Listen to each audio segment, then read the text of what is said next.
Have you ever wondered, why did Allah create the universe in 6 days, when He could have simply said kun fayakun be?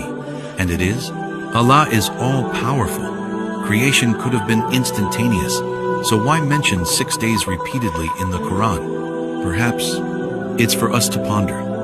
A day on earth is defined by its rotation, but Allah is beyond our universe.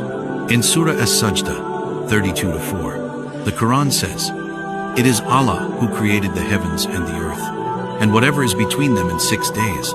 Then He established Himself above the throne." The Prophet ﷺ explained, "There was nothing but Allah.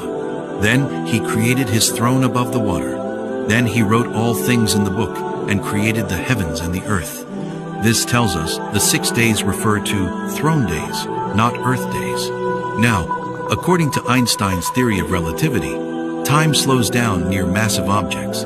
The heavier the mass, the slower time flows, like near a black hole or even the sun. Allah's throne, carried by mighty angels, is beyond the seventh heaven, unimaginably massive. So imagine how slowly time passes there compared to Earth. Let's apply this to what science tells us. The universe is approximately 13.8 billion years old. If that equals 6 throne days, then 1 throne day equals about 2.3 billion Earth years. The Quran says Earth was created in 2 days.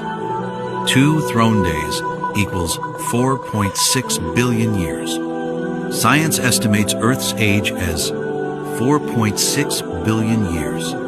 Coincidence or divine design? Now, here's something more urgent.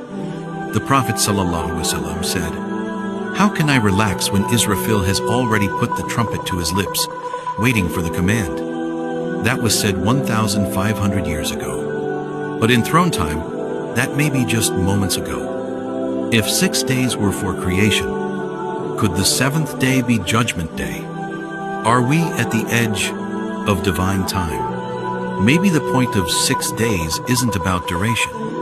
It's a reminder to reflect, to prepare, to ask ourselves, what time is it, really?